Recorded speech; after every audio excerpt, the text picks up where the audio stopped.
Dans le monde du trail, il y a des courses, il y a des records, et puis il y a des jours qui viennent complètement redéfinir les limites du possible.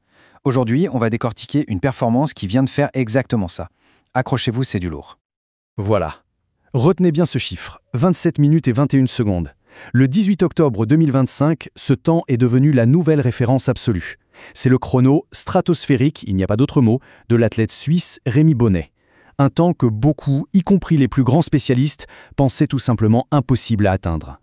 Pour qu'on se rende bien compte de l'exploit, regardons l'ancien record. En 2017, Philippe Goetsch avait mis la barre très très haut avec 28 minutes et 53 secondes. Ce que Rémi Bonnet a fait, ce n'est pas juste de le battre, il l'a littéralement pulvérisé. Il a amélioré la marque de plus d'1 minute. À ce niveau de compétition, c'est un gouffre, c'est juste hallucinant.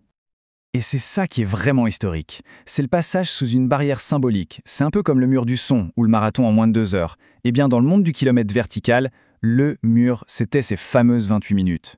Et Rémi Bonnet vient de le faire voler en éclats. D'accord. Maintenant, pour vraiment saisir la portée de ce record, il faut qu'on parle du terrain de jeu. Et quel terrain ? Bienvenue au kilomètre vertical de Fully, l'arène de cet exploit. Alors voilà les statistiques brutes. À peine 1,92 km de distance. Ça peut paraître super court, non ? Sauf qu'il faut y ajouter 1000 mètres de dénivelé positif. 1000 mètres. Pour se donner une idée, c'est comme si on grimpait la tour Eiffel plus de 3 fois, mais sur une distance minuscule. Et ça, c'est le chiffre qui donne vraiment le vertige. 52% de pente moyenne. C'est une inclinaison absolument brutale, avec des passages qui dépassent même les 60%. À ce niveau-là, ce n'est plus de la course, c'est presque de l'escalade. Un combat de chaque instant contre la gravité, où on avance en poussant sur ses cuisses avec les mains. Et franchement, cette citation de Rémi Bonnet lui-même résume tout. Il dit « Tu tombes en arrière si tu te tiens droit ». Imaginez un seul instant l'effort qu'il faut juste pour rester en équilibre, sans même parler d'avancer à toute vitesse. Petite précision rapide, pour qu'on soit bien tous sur la même longueur d'onde. Un kilomètre vertical, le concept est simple, mais il est impitoyable. Gravir 1000 mètres le plus vite possible. Il n'y a aucun moment de répit, aucune portion plate pour récupérer. Jamais. Allez, on va maintenant s'intéresser au héros de cette histoire. Qui est cet athlète capable d'une telle prouesse ? Parce que Rémi Bonnet, ce n'est pas un nouveau venu et son parcours jusqu'à ce record est juste remarquable. Son année 2025, c'est un véritable scénario de film. Au printemps, il se fait une fracture de stress. Sa saison aurait pu s'arrêter là. Mais non, il revient et plus fort que jamais, il devient champion du monde en septembre et à peine quelques semaines plus tard, il signe ce record fou. Quelle résilience! Et quand on regarde son palmarès, on comprend tout de suite que ce n'est pas un hasard. Le secret, il est peut-être là. Champion du monde de ski alpinisme. Ce sport lui a forgé une puissance explosive et une capacité à endurer l'effort en altitude qui sont hors normes. C'est un athlète qui est littéralement bâti pour la verticalité.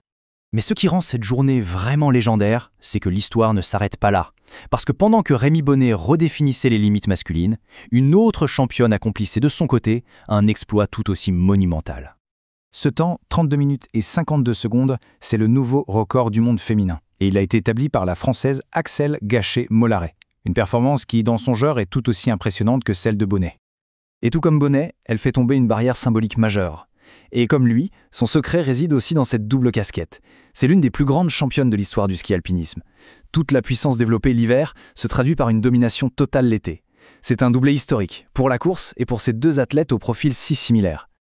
Bon, alors, pour conclure, qu'est-ce que tout ça signifie ? Où est-ce que ça place le sport ? Et où se situe maintenant la nouvelle frontière des capacités humaines ? Eh bien, la première chose, c'est que là, il n'y a plus de débat possible. Avec cette performance, Rémi Bonnet ne fait pas que battre un record, il cimente son statut de meilleur grimpeur au monde sur ce format. C'est clair, net et précis. Il a changé les règles du jeu. Et ce tableau, il illustre ce point à la perfection.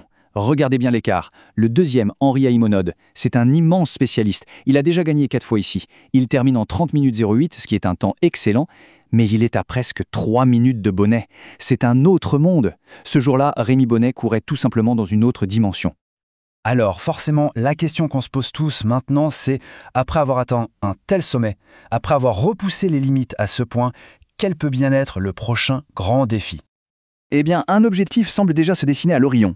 L'UTMB 2026, la plus grande course d'ultra-trail au monde. Alors, le roi de la montée va-t-il bientôt s'attaquer au roi des ultras ?